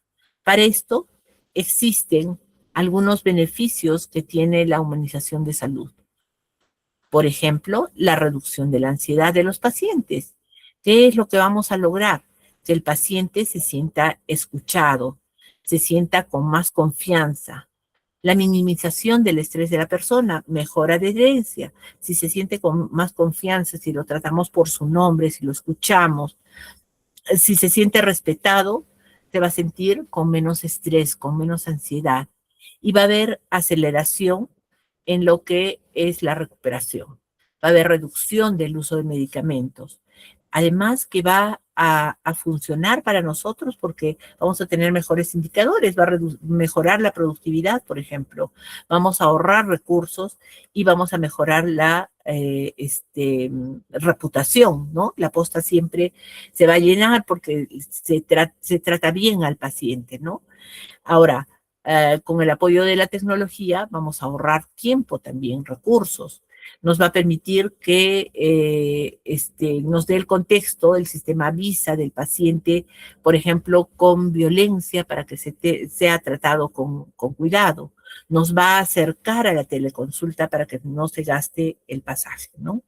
Y también va a mejorar para el propio personal de salud, porque va a haber menos burnout. Vamos a atender con más respeto, nos va a cuidar, vamos a trabajar mejor, nos vamos a estresar menos, va a haber más satisfacción, porque vamos a ver un trabajo que cambia vidas y no solamente vamos a ser digitadores, que es lo que nos estresa. Va a haber menos reclamos. Un paciente escuchado va a reclamar siempre 10 veces menos. Entonces, ¿qué es lo que buscamos? Búsqueda de la salud emocional y autoestima. El estrés que va a tener un gran impacto emocional. Y esto se van a desencadenar por reacciones, por el miedo al contagio personal o de un familiar, por el confinamiento, por la pérdida de un ser querido, por lidiar con una nueva realidad o por la sobrecarga laboral. Entonces vamos a observar que, por ejemplo, la OPS, la OMS, eh, están expandiendo para poder satisfacer las demandas de cada país. En muchos lugares que están sobrecargados, operando al límite de su capacidad, observamos, por ejemplo, que en América, los países de América han sido líderes en tomar acciones para avanzar hacia las metas de salud pública. Y por tanto, vamos a observar que se trabaja con un problema global de los sistemas de salud en todo el mundo que tienden a colapsar porque no hay personal, porque no hay camas, porque hay mucha demanda post-pandemia, porque hay enfermedades crónicas y normalmente operan al límite y esto nos lleva a un error del sistema, ¿no? Entonces, ¿cuál es la respuesta de la Organización Panamericana de la Salud o la Organización Mundial de la Salud? Eh, lo que quieren es expandir la respuesta a través de la tecnología. Entonces, como no pueden poner 10 hospitales nuevos cada año, lo que hacen es la capacidad de expandir sin construir ladrillos. Es decir, a través de la telemedicina, por tanto, necesitamos especialistas que atiendan en 5 regiones, los datos de inteligencia artificial que nos permiten prevenir brotes y no apagar incendios, la automatización, que el sistema hace lo repetitivo y el humano hace el acercamiento, la empatía, la parte humana. Y la atención en casa a través de visitas virtuales para no tener que saturar la posta. Además, se busca una relación más humana y más familiar, donde exista una interdependencia en las relaciones humanas. Es decir, esta parte va a ser clave porque es el corazón de todo lo que estamos trabajando. Porque sí trabajamos con tecnología, pero para acercar y no para alejar. Cambiamos el paciente número 344 a doña Rosa Pérez, que va con su nieto y que nos refiere que la paciente no está tomando su medicación. Entonces, muchas veces el personal no conoce al cliente o al paciente, perdón. Lo que revisa es una historia clínica electrónica donde ve un número. A veces solo vemos al paciente cuando va a la posta y después lo olvidamos. Y trabajamos una comunicación muy fría, ¿no? Y bueno, hasta aquí vamos a llegar con la clase del día de hoy. Les voy a pedir que por favor, si tuvieran consultas, me puedan comentar. Si hay alguna consulta, Denise, por favor, coméntanos. Estamos a tiempo, creo, esta vez. No sé si está. Y en todo caso, ustedes, por favor, comenten si hay alguna consulta.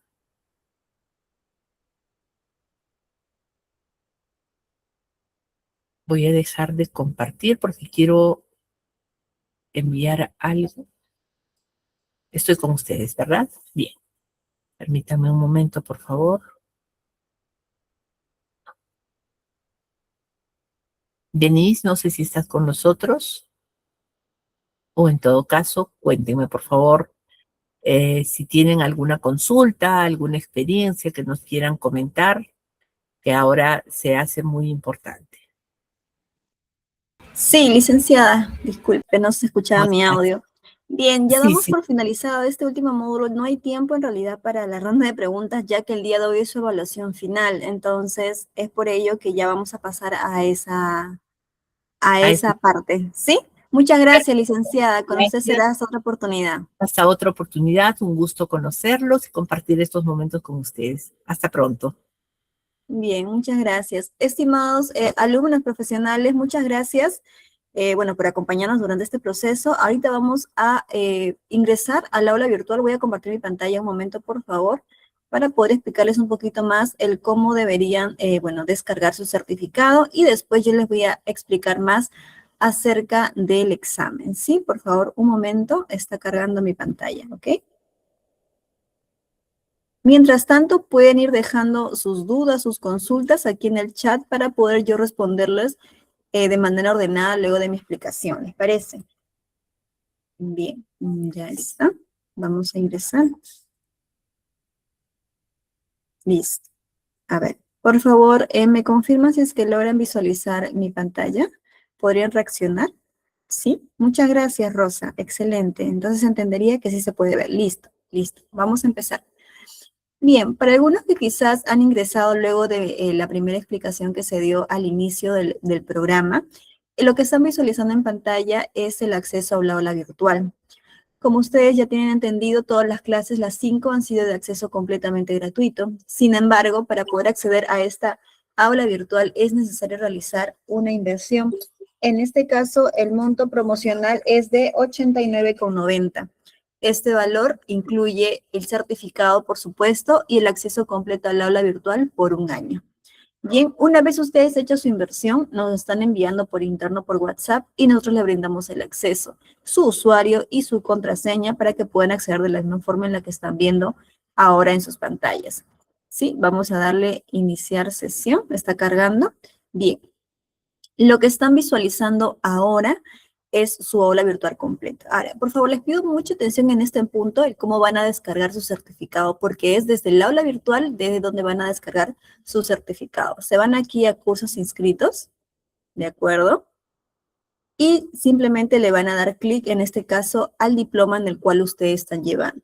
Bien, esto es un ejemplo, nada más recuerden, ¿ok? Es un ejemplo, no se preocupen. Por ejemplo, ¿no? En este de auditorio interno, ¿de acuerdo? Vamos a hacer un ejemplo de cómo ustedes darían su certificado. Les va a aparecer su aula virtual, el cómo van a descargarlo, así les tiene que aparecer con el ojito. Si se aparece candadito es porque obviamente aún no tienen acceso. Aquí en esta parte de acá les va a aparecer dos opciones, donde dice iniciar curso o completar curso. No se preocupen porque ustedes solo le tienen que dar la opción de completar curso. Nada más porque lo están llevando en modalidad en vivo. Le ponen completar curso y luego nada más dan una calificación al curso, alguna sugerencia, algún comentario, si desean para la docente, para nosotros, para poder mejorar como instituto. Y después le dan clic aquí en ver certificado y automáticamente la página estaría generando su certificado. Recuerden que este es un ejemplo, estimados, no se vayan a asustar que esto va a salir con el nombre de auditor interno, no se preocupen, es solamente un ejemplo, ¿ok? Para que puedan ver cómo es que se descarga. Así les va a aparecer tal cual, simplemente estaría cambiando el tema del nombre del programa, sus nombres completos va a aparecer, el inicio, fecha de inicio a fin, las 120 horas académicas, la fecha en la cual se estaría emitiendo, la constancia con los módulos desarrollados, su nota final y por supuesto los datos de ustedes como estudiantes. Ahora, ¿cómo lo descargan? Pues aquí nada más está el icono de descarga y seleccionan PDF. Eso es todo, estimados profesionales. Ahora, ¿a partir de cuándo voy a poder descargar mi certificado? El día de hoy va a estar habilitado su evaluación final. ¿de acuerdo? Y una vez realizado y aprobado, a partir del día de mañana, que es 21 de agosto, a partir de las 9 de la mañana, van a poder descargar su certificado, ¿ok? Entonces, van a poder descargarlo y de esta manera van a poder, sin ningún problema, lo van a poder descargar. Vamos a también enviar un video tutorial por el grupo de WhatsApp para que ustedes mismos puedan realizarlo sin ningún inconveniente, porque a veces entendemos que es un poquito confuso, podríamos decir. Ahora les explico acerca de la evaluación final. El examen final es un formulario de 10 preguntas, ¿de acuerdo? De opción múltiple. Van a tener ustedes 48 horas para que lo puedan resolver. De esas 48 horas, para que ustedes lo puedan resolver, van a poder repasar, van a poder quizás ver las clases grabadas, ver las PPTs, ¿no? Para que realicen un examen óptimo. Van a tener 3 oportunidades, no se preocupen. De esas 3 oportunidades, la nota más alta que saquen va a ser la considerada para aquí, para su constancia. Es la nota que va a aparecer justamente aquí, donde dice promedio, esa es la nota que va a aparecer. ¿De acuerdo? Si sacan, por ejemplo, primero un 17, luego un 18, luego un 20, pues el 20 es el que va a aparecer. La nota mínima para aprobar es de 16. ¿De acuerdo? Ahora, ¿hasta cuándo está válido el valor promocional? Bien, debido a la alta demanda, vamos a dar plazo hasta el día 23 de agosto. Hasta el 23 de agosto ustedes van a poder realizar su inversión de 89,90. Quiere decir que ahora ustedes después pueden dar su evaluación y el día 23 realizar su inversión de 89,90 y poder descargar su certificado desde su aula virtual. Ahora sí, estimados profesionales, estoy lista para responder las dudas que puedan tener o si es que ya a ustedes les ha quedado todo claro, poder enviarles su examen final por el grupo. El examen es directamente por el grupo, ¿sí? Para que todos tengan acceso, al igual que la asistencia. ¿De acuerdo? No está en el aula virtual. ¿Tienen alguna duda con respecto a lo que he explicado?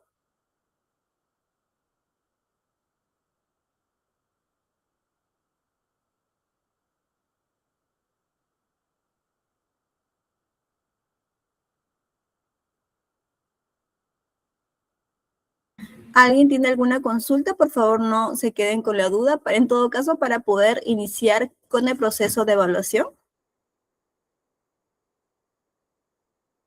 ¿Alguna consulta que no haya quedado claro, que he explicado y que no ha quedado claro?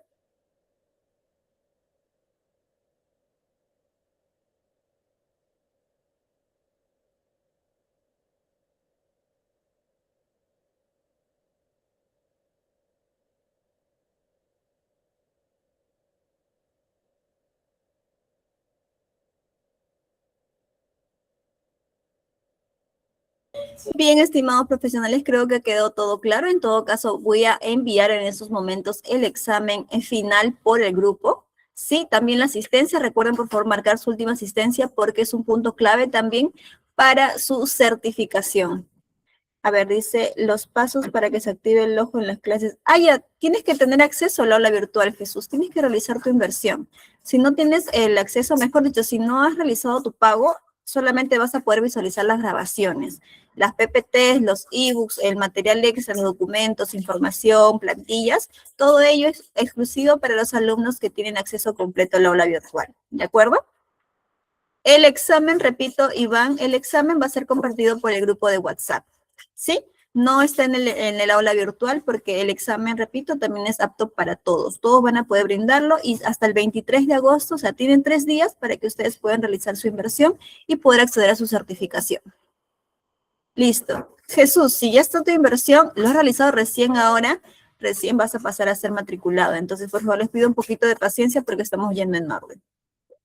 Sí, claro, por supuesto, Melissa. En realidad, Melissa, puedes realizar tu examen ahora, puedes ver la nota que vas a sacar y mañana realizar tu inversión. Igual, para todos, a partir de mañana va a estar habilitado ya su certificado.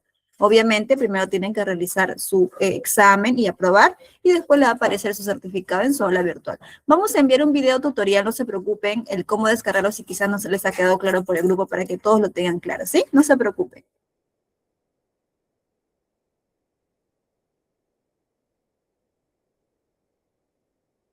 Bien, creo que ya quedó todo claro. Muchas gracias, Queremos felicitarlos de igual manera a todos por haber culminado satisfactoriamente este programa de especialización. Esperamos sinceramente que cada una de las sesiones haya fortalecido sus conocimientos y aportado valor a su desarrollo profesional. Quería mencionarles algo muy importante, es que para todos quienes accedan a esta certificación, o sea, formen parte de la familia de Elévate Perú, van a tener un 10% de descuento para cualquier diploma en vivo todo este 2026, ¿de acuerdo? Esperamos sinceramente verlos en otra oportunidad. Ya saben que siempre estamos atentos para poder ayudarlos en su futuro profesional. Muchas gracias y les deseamos muchos éxitos en su vida profesional. Buenas noches a todos.